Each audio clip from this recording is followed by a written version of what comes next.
Olá a todos, sejam bem-vindos a essa aula. Essa aula é uma aula de introdução, ao curso, ao nosso conjunto de tutoriais, aos nossos tutoriais, sobre o ISP 8266. Este aqui que a gente está vendo, esse é um ISP 8266, este aqui é o modelo 12, existem alguns modelos. Nessa aula eu vou mostrar para vocês falar um pouquinho do que é esse cara, como ele é utilizado e fazer um comparativo com o Arduino. Bom, então, como eu disse, existem alguns módulos desse carinha, do ISP8266.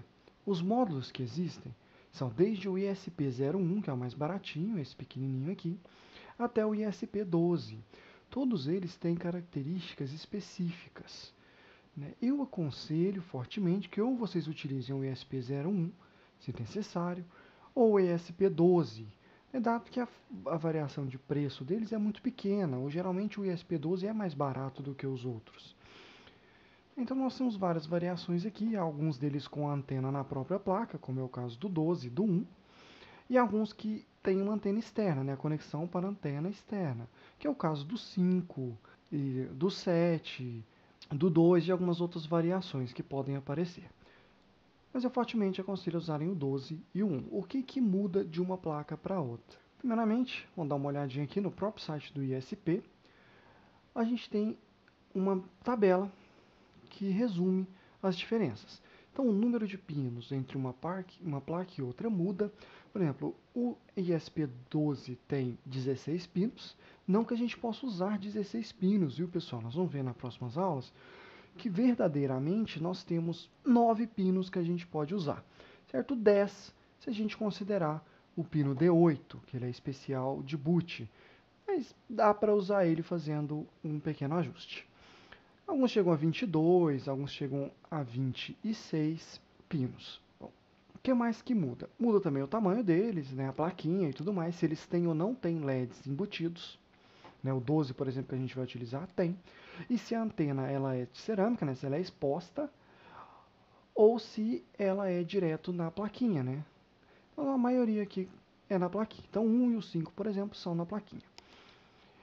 Se eles têm uma antena do tipo soquete, que é para você encaixar, como o 7, o 5 e o 2. Se eles têm proteção, se eles são isolados, então, por exemplo, o 12 o 1 não. O que é essa proteção? Bom, pessoal, observem bem que o 12 aqui tem tipo uma caixinha de metal em cima. Ele tem, o 8 tem, o 6 tem, o 1 não, o 2 não, o 8 tem, o 10 não tem, o 11 não tem. Então é essa aqui que é a nossa proteção. As dimensões deles também mudam um pouco e a quantidade de memória flash que eles podem suportar. Então a gente começa aqui desde 512 até 4 megabits, modelos que aguentam até 4 megabits. O 12, por exemplo, ele aguenta até 32 megabits, embora o mais comum de encontrar é a versão de 4 ou de 16 megabits. São as versões mais comuns de encontrar.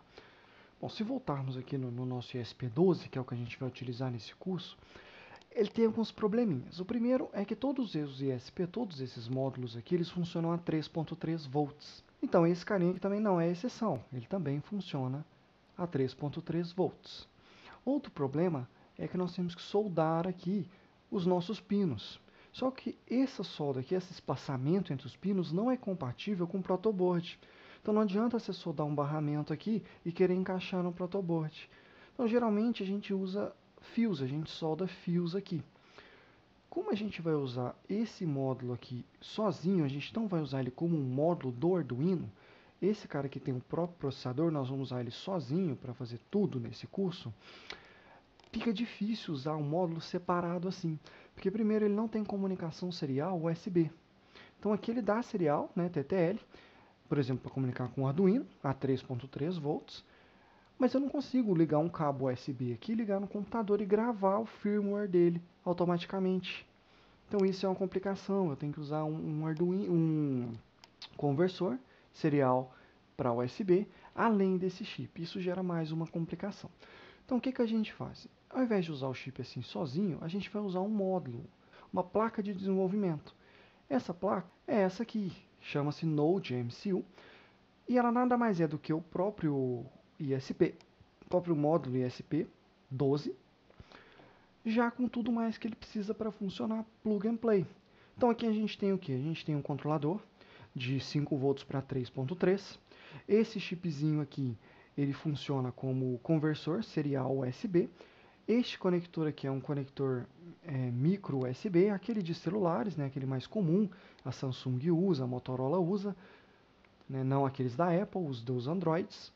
A gente tem um botão já de reset e um botão de flash, além de todos os pinos aqui expostos, né, inclusive alimentação, pino de 3.3, de ground, de VIN, né, no caso 5 volts, se for USB, de reset, por aí vai, né, além dos nossos pinos de portas, como D0, D1, D2, D3, D4, D5, D6, D7 e D8, ficam desse lado aqui. Esses são nossos pinos de dados, né, D de dados. Aqui são alguns capacitores e algumas coisinhas a mais que ele precisa. Ele tem um LED construído aqui na placa, ele fica aqui, e o LED do módulo fica aqui. Certo? Esse LED do módulo ele pisca, por exemplo, quando você está fazendo uma conexão Wi-Fi ou quando você está gravando, né, o firmware no Node MCU, ele pisca. E esse LED aqui, ele fica na própria placa aqui conectado e você pode usar ele para piscar.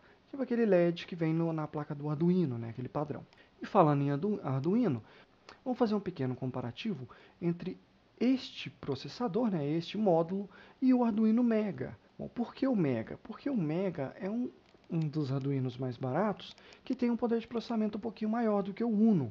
Então, vamos fazer uma comparação com ele. Então, a gente tem o Mega e o Node MCU aqui. O processador do Arduino Mega é um Atmega 1280 de 8 bits AVR. É baseado em RISC, não é RISC, ele é baseado em RISC. O processador do Node MCU já é um processador de instruções RISC, né, que é um conjunto de instruções reduzida, né, de computação, de 32 bits da Tensilica Extensa L106. Então, um processador bem mais potente. A frequência de operação desse processador do Mega é 16 MHz, do Node MCU é 80 por padrão, mas você pode mudar para 160 MHz. E sim, para operações básicas, isso dobra o poder de processamento dele a um custo relativamente pequeno, um aumento pequeno no consumo de energia dele. De memória RAM, o Mega tem 8K, enquanto o Node MCU tem 96K de dados, mais 64K de instruções. Em termos de memória flash, o Mega tem 128K, enquanto o Node MCU, a maioria das versões chega a 16 MB. Os mais padrões, os mais baratinhos, vêm com 4, mas pode chegar até 32 megas. O Wi-Fi, o Mega não tem Wi-Fi embutido, né?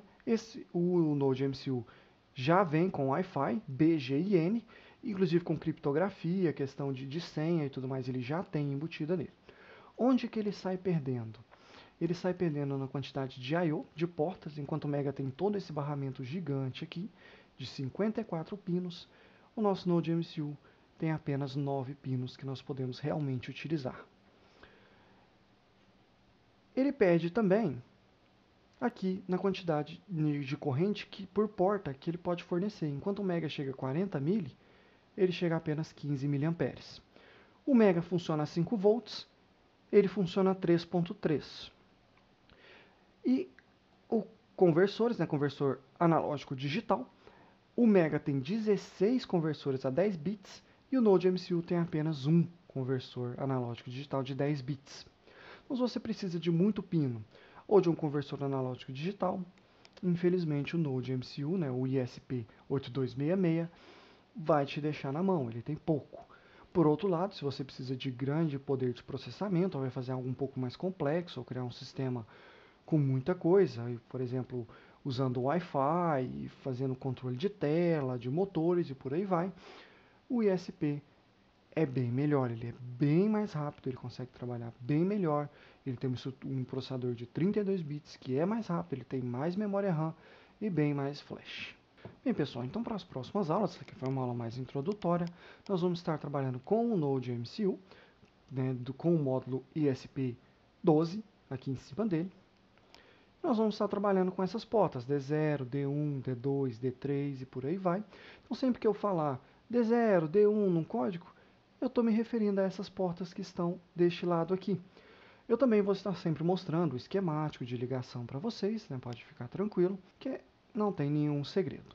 Bem, pessoal, tem várias formas de gravar esse ISP. Você pode gravar utilizando essa linguagem de programação Lua, por exemplo, que é uma linguagem brasileira, foi desenvolvida, se eu não me engano, pela PUC, Rio de Janeiro. É uma linguagem muito interessante, mas eu particularmente não gostei muito dela. Eu tive alguns problemas na hora de gravar, alguns bugs, e ela é um pouco pesada.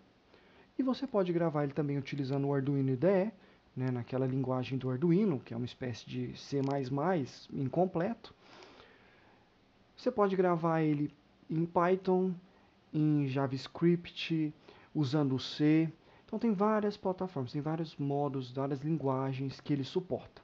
Nós utilizaremos o Arduino, o C++, né, quase um C++, para gravar neste nosso microcontrolador. Na próxima aula, então, eu vou mostrar para vocês como que nós vamos instalar o Arduino IDE, como que nós vamos configurá-lo para debugar e gravar essa placa, e vamos fazer nosso primeiro exemplo, que é piscar esse LEDzinho que está aqui na placa. Bom, pessoal, a aula de hoje fica por aqui, espero que tenham gostado. Qualquer dúvida, reclamação ou sugestão, por favor, utilize o campo de comentários. Muito obrigado e até a próxima.